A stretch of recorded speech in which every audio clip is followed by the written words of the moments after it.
I'm Vin. I'm Sori. That's Lavi. Salty and Chip. Blast in the past, ladies and gentlemen. What? Typo Negative. I know, we haven't You remember done this band, right? Ooh, yeah, they Remember did. this band? Forgive Hall. Yeah, Forgive Hall. All the typo people were mad at me. Really? They're like, how dare you speak against Typo Negative? Oh, well. Hey, I love y'all. I got love for y'all. Yeah. We're good with Typo Negative. I'm not mad at them. Apparently, Peter Steele, the singer, he's since gone to the angels. Oh, really? Yeah, but I guess he reconverted back to Christianity before he died. So Really? Well, that's cool. There you are. Shout out to the big homie. Oh, yeah. Shout out to the other big homie, Doug. Oh yeah, this is for Doug. So, we were doing a fireside one night, and I feel like you're making this worse. No, I think he's okay with it, because he said it didn't really bother him too much. So people were calling in through Skype, and sometimes when it comes through Skype, it will say the person's real name rather than what they're using as their incognito name on YouTube chat. So this guy calls in, and his name was Doug. Actually, it said his full name first and last name, and Vin was like, Doug! Doug Pun! He says out the guy's last name, and I was like, oh my gosh, I don't think it was hilarious. And so then after that, sorry, buddy. Yeah, after that, everybody was saying, Doug! Everybody was calling out for Doug, and so it's been we created a new religion, Dougism. Yep, Dougism. And so Doug is the man that's asked for on our firesides. Pretty much every fireside, somebody will say something about Doug. Yeah. So we were like, if Doug ever comes back, because we thought he disappeared from the channel, but he wasn't. He was still around. He was still cool. He handled it very well. And so we were like, you know what? We're gonna do a reaction for you. What do you want? So our apologies again, Doug. Much love, buddy. Shout out to the big homie. Golly. Dougism. Yep, Dougism. Golly. I'm a Dougist. People saying that they were Dougists. I'm publishing the Underground song right now. Yeah, there we go. The Avenged Sevenfold one? Yep. Mad Hatter. Man, bag of shells. I know, you didn't really. Okay, ready? They know that by now. All right, let's do it. This is Love You to Death, isn't that the song? All right. Typo Negative, Love You to Death. Go.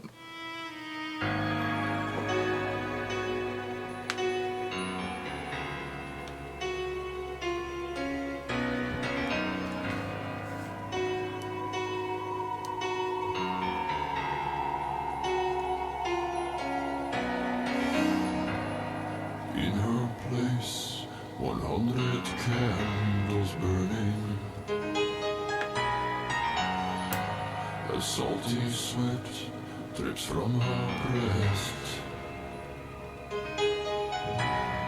Her hips move, and I can feel what they're saying. Swaying. They say the beast inside of me is gonna get ya, yeah.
Who was the person that did that video? Do you know?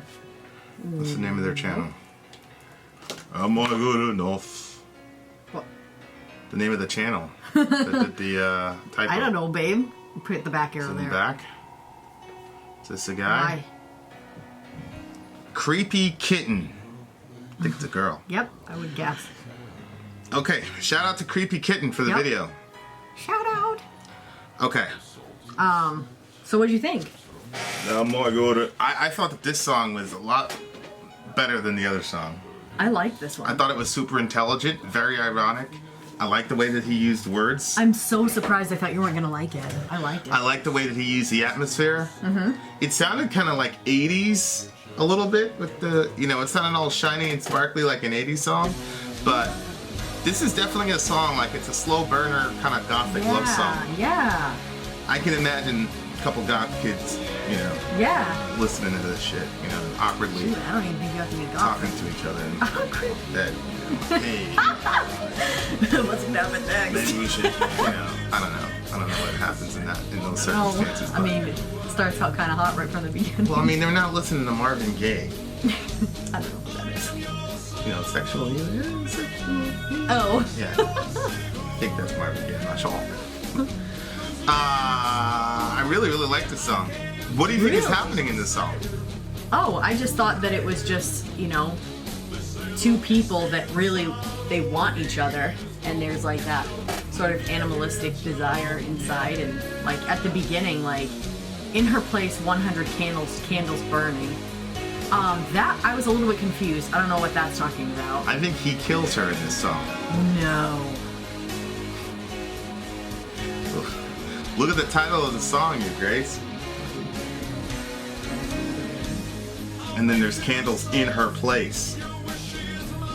Why are they in her place? Why is he burning candles in place of her? That didn't make any sense. I thought, at first I thought somebody was dead, but then it says her salty sweat drips from her breast. So I'm like, well, you have to be alive for that.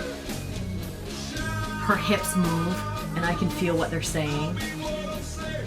I think he kills her. So you think that they go at it and then he kills her? I think there's a resentment. I think that this is a girl that he likes and wants to be with, and he basically like kidnapped her. But why is she sweaty? Because Why she's are- probably scared to death. And why are her hips moving? Well,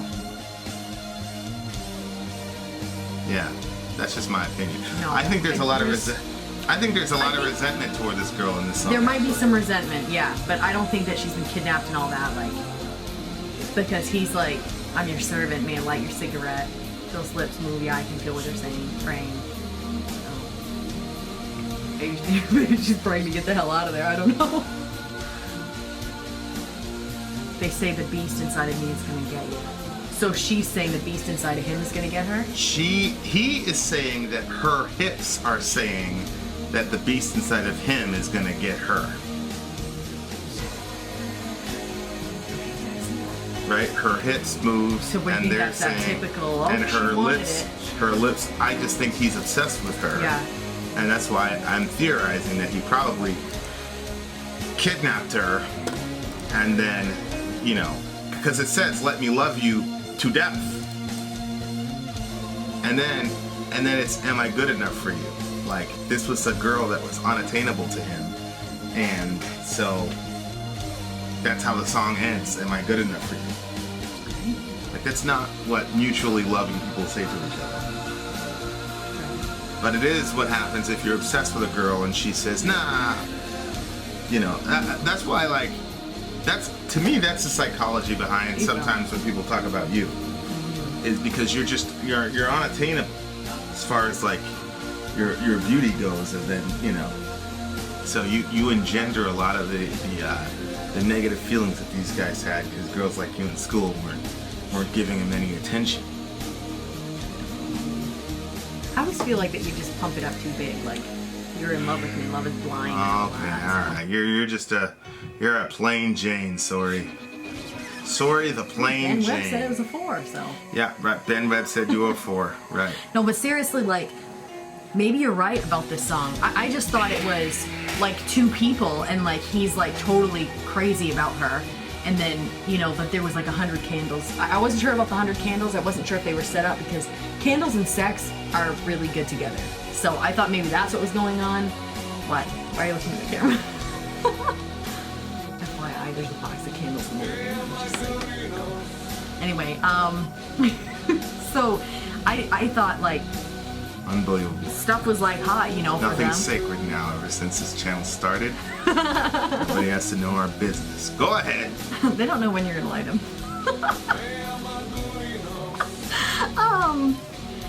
Okay.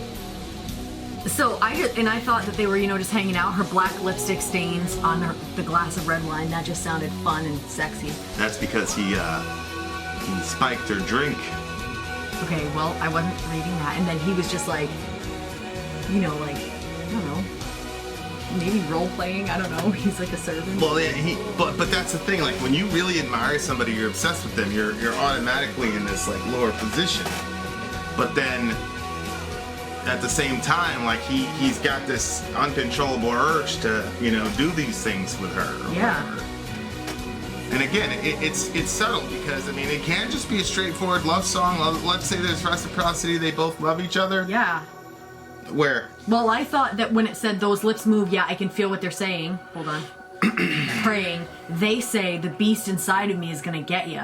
So I thought like he was looking at her and like that's how she was. Like she was like gonna get him. Like that drive was like building in her and she was like sweaty. She was good. She was the beast going to get him? Yes, but then as it progresses, there's a beast in him that's going to get her, and so it's like that, both like... Oh, it's a mutual animalistic attraction. Yeah, I think that's what I thought was happening, and then the love you to death, I thought that was like... A little freaky.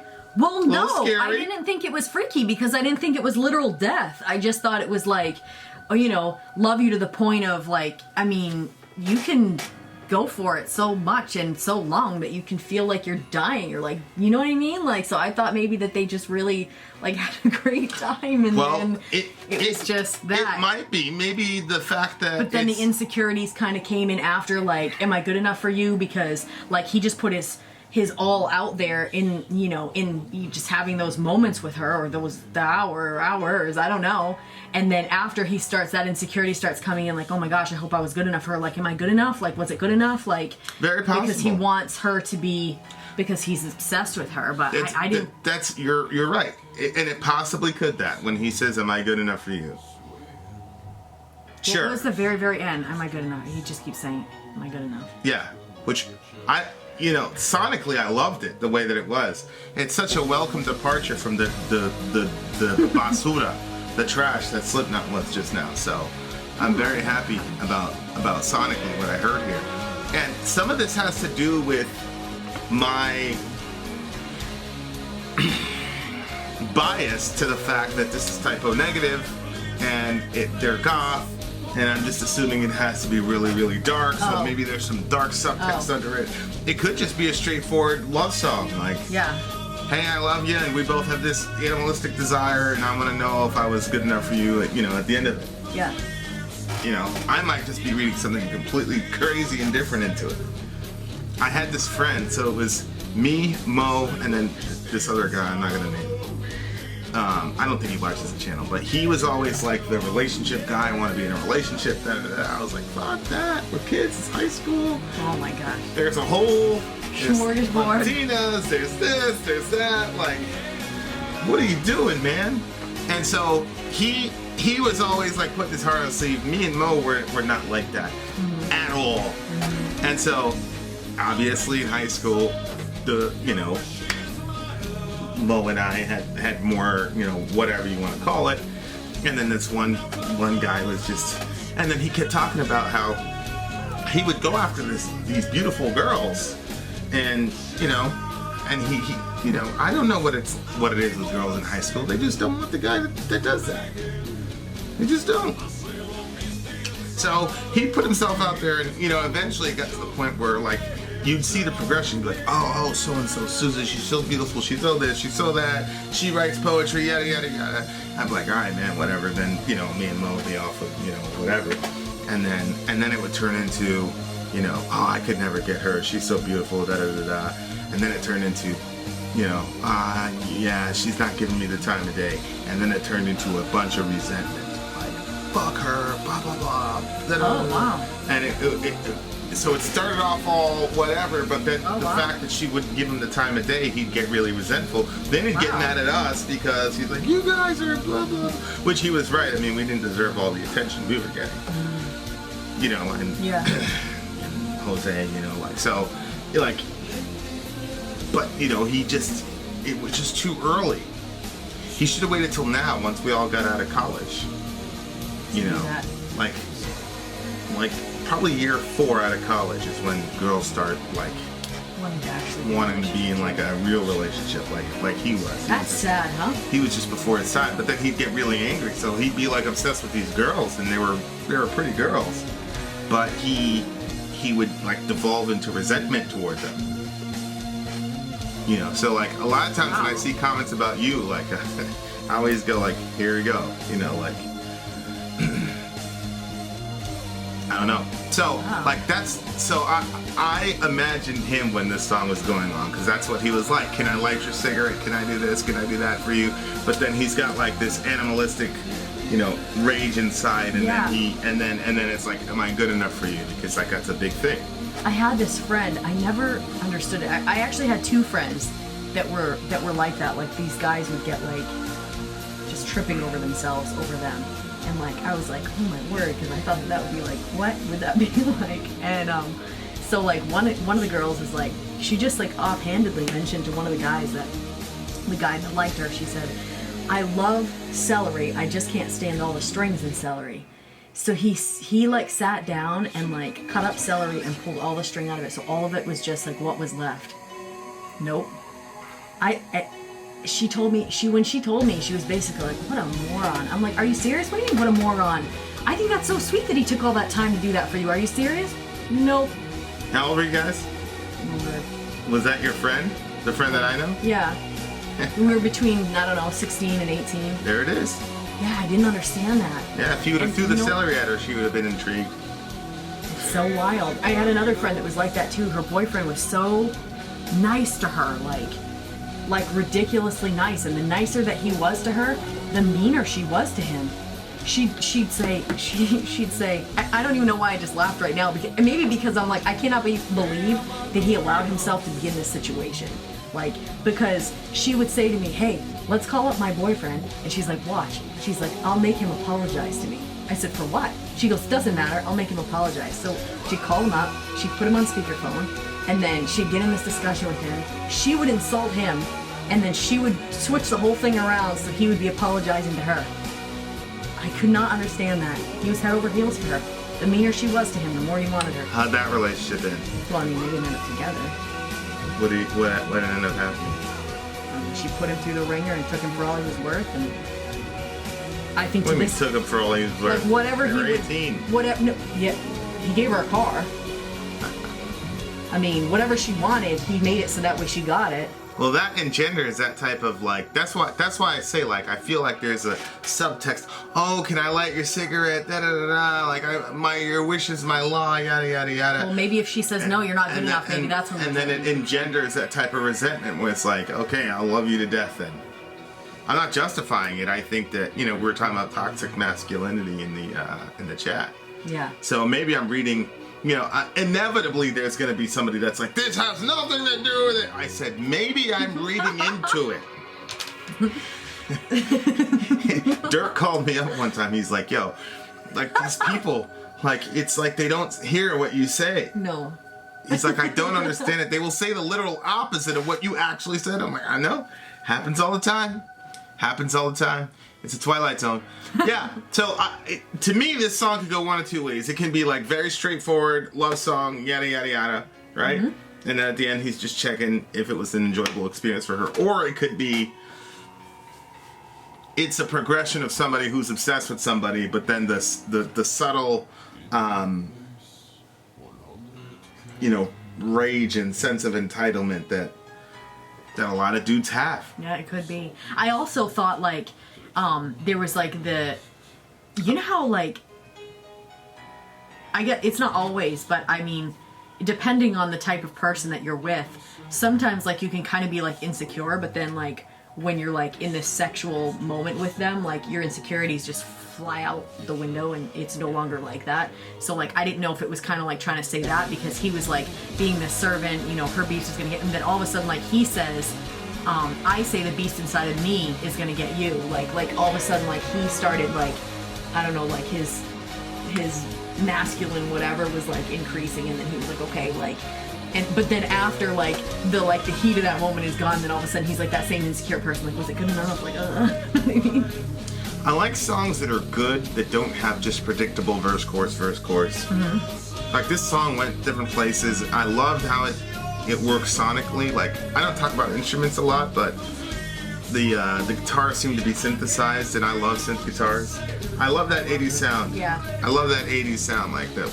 Like I call it shiny. I don't know how else to talk about it. I really, really like that. I really like that sound. Like I could see if I would have known about typo when I was in my goth days as a you know. Yeah.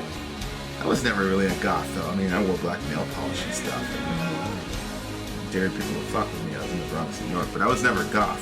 But when I was in that stage, whatever people want to call it, and I had this would have been some shit. Sure. I'd have enjoyed it. Like it's good, but not just like not directly having anything to do sexual. Just like cool. Sometimes I just like chill music. I like chill music, and you're with your girl and you're talking and hugging and stuff. It doesn't have to go there, you know. It doesn't always have to go there, ladies. Sometimes you can just talk, you know. Have a conversation. Kiss.